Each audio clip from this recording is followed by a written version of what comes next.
Hey everyone, welcome back to the channel, and today I have this week's F1 news update, and, well, you can probably guess what this video is going to be.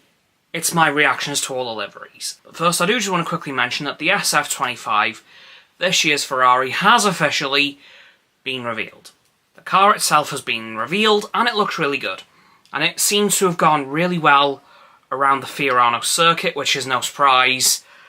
Well, it's no surprise that it was done there, because of course, that is Ferrari's home track, and of course Lewis Hamilton made his debut at Ferrari there only a few weeks ago. Anyway, as I said, this video is basically me just going to be reacting to all 10 liveries that were revealed at the F1 75 Live at the O2 event in London a couple of days ago. So, let's get started with Sauber, and I've got to admit, this livery looks pretty decent. You know, last year's was obviously very wild with kind of green and black squares all over the place. They have, however, simplified it one hell of a lot this year. Like, it's all green up at the front, minus the front wing, and it goes towards about the middle of the car, and then does a bit of a gradient into black. I will leave the Instagrams of all these teams in the description if you guys go and check out all of their liveries out for yourselves, but this is just a brief description of what they all are, and yeah, it's all green at the front minus the front wing, and then it kind of goes all the way to the middle of the car and then does a gradient into black, and it looks really good, I think. Anyway, I'm not going to be ranking them, by the way, because I can't really figure out how I'd rank them, but these are just going to be my thoughts on the liveries. Anyway, moving on, Williams. Very similar to last year, however, we all know that I liked last year's livery quite a bit. If it isn't broke, don't fix it, and that's kind of what Williams have done. And it, of course, the Duracell battery is once again on the airbox above the driver's head. I really like that design. It was really clever that they did that back in 2023, and I'm glad that they've kept that since. Now, moving on from Williams, we have V-Carb. I'm gonna get crucified for this. I don't like it.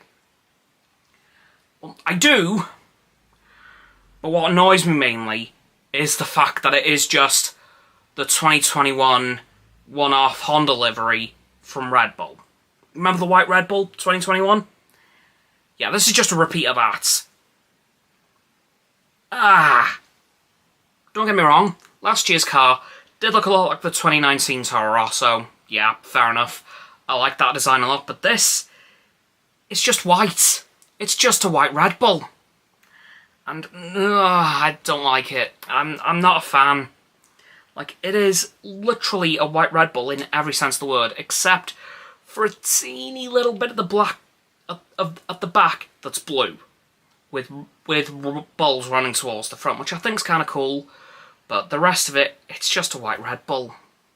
That's it, really. That's all there is to say about that car. Next up, we have the Haas.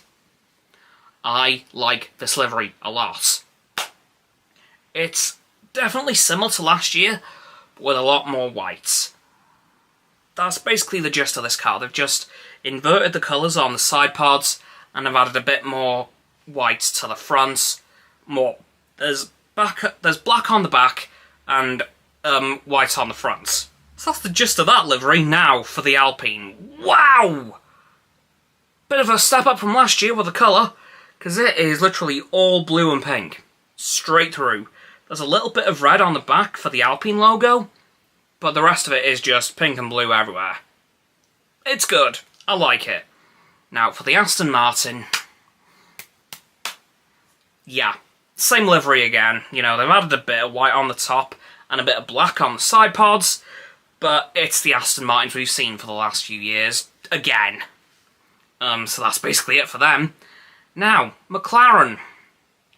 Identical to last year, in almost every way. Except I think there's a bit of chrome on the top of the side pods, and the blue is slightly back. Not much, but it's there a little bit. So yeah, it's basically the same car as last year again. Now, Mercedes. Once again, same livery, except they have removed the Ineos red off of the airbox. It's just silver, which I'm not really a fan of. It looks like 2024's livery, but less. Yeah, I don't know. That's just how I feel about it. Now, for the final two cars, we have Red Bull. And I've got to say, you can guess, same livery. It's literally identical to the last 10 years. Yeah, it's just the Red Bull livery again. You know.